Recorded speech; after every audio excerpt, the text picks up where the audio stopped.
ওকে, আজকে বেলা 12টার দিকে সৈয়দপুর বিমানবন্দরে ঠাকুরগাঁও জেলা জামাতের আমিরকে হয়রানি করা হয়। এখানে রিপোর্ট দেখতে পাচ্ছেন, সময় নিউজের রিপোর্ট। বিপুল পরিমাণ টাকার বিষয়ে যা বললেন আটক জেলা জামাতের আমির। আপনারা দেখতে পাচ্ছেন ওনাকে কিভাবে ম্যানহ্যান্ডল করা হচ্ছে, উনি জ্ঞান হারানো অবস্থায় আছেন। এখানে কিন্তু একটা জিনিস দেখেন, আমরা একটু স্লাইডটাতে ধরে রাখেন। জাগো নিউজ 24 এ এই নিউজটা স্পন্সর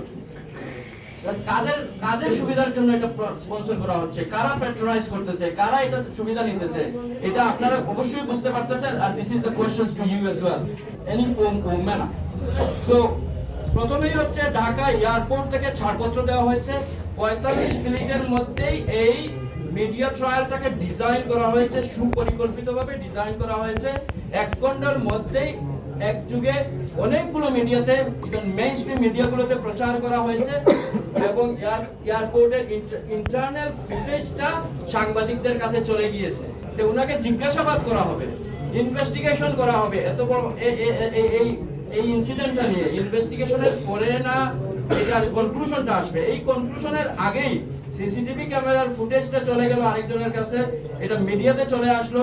উনি জেলা জামাতের আমির, উনি পয়সার হিসাব সহ চলে আসলো, which is very suspicious, very concerning, and we are really concerned. এই যে ডিজাইন যে drama, politically motivated, ill motive নিয়ে যে ড্রামা, এটার মূল হোতা হচ্ছে জনাব জাহিদুল ইসলাম, ওই জায়গার এসপি মহোদয়। আমাদের বক্তব্য হচ্ছে যে ওনাকে ইমিডিয়েটলি সাসপেন্ড করতে হবে, ওই এলাকা থেকে সরায় নিতে হবে। আদারওয়াইজ আগামীকালকে ইলেকশনে উনি মারাত্মক ভূমিকা পালন করবেন। জনগণের রায় যাতে প্রতিফলিত না হয় এই ধরনের ভূমিকা উনি পালন করবেন। রাকিব সামাদ, নির্বাহী পরিচালক, শাহজালাল বিমানবন্দর, উনি ক্লিয়ারলি বলতেছেন যে কাস্টমসের অনাপত্তিতেই ঠাকুরগাঁও জেলা জামাতের আমিরকে টাকা বহনের অনুমতি দেওয়া হয়, অভ্যন্তরীণ রুটে অর্থ পরিবহনে কোনো সীমাবদ্ধতা নাই। ভিডিওটা আপনারা শুনেন, ক্লিয়ারলি উনি কি বলতেছেন। ইসি সচিবের বক্তব্য হচ্ছে এখানে কোনো পরিমাণ নিয়ে কোনো বাধা নাই।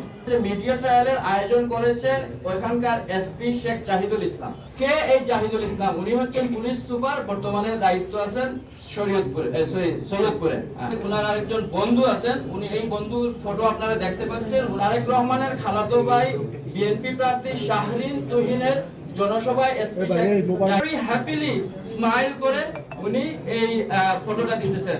এই ফটোটা হচ্ছে যে নির্বাচনী আচরণবিধি লঙ্ঘন করে আজকের এই যে এসপি জাহিদুল ইসলাম সাহেব, উনি সহ অন্যান্য পুলিশ কর্মকর্তারা happily once again very happily BNP chairman Tarique রহমানের এবং এমপি প্রার্থী তুহিন সাহেবের লাঞ্চ গ্রহণ করেছেন এবং একসাথে বসে লাঞ্চ করেছেন অথবা ডিনার করেছেন। এই জিনিসটা শুধু আমরা নিজেরা বলতেছি না, এটা জাতীয় নিউজ পেপারগুলোতে আসছে। বার্তাবাজার এখানে নিউজ করেছে, আচরণবিধি লঙ্ঘন করে পুলিশ কর্মকর্তাদের আপ্যায়ন করালেন বিএনপি প্রার্থী। এবং স্বরাষ্ট্রমন্ত্রী এবং হাইয়ার অথরিটি কিন্তু আগেই বলে দিয়েছেন, ক্লিয়ারলি বলে দিয়েছেন যে প্রার্থী অথবা এজেন্টদের দেওয়া কোনো খাবার খেতে পারবে না পুলিশ। উনি একটা জেলার এসপি, উনি হাইয়েস্ট অথরিটি ওই জেলার পুলিশ অ্যাডমিনিস্ট্রেশনের। উনি কি না বুঝেই উনার কলিগদেরকে নিয়ে আরেক প্রার্থী এবং আরেকটা দলের চেয়ারপারসনের লাঞ্চ গ্রহণ করেছেন এই ধরনের ক্লিয়ার ইনস্ট্রাকশন ছাড়া। ইউএফটি ফার্স্টের সাথে ট্রেড করুন যে কোনো জায়গা থেকে।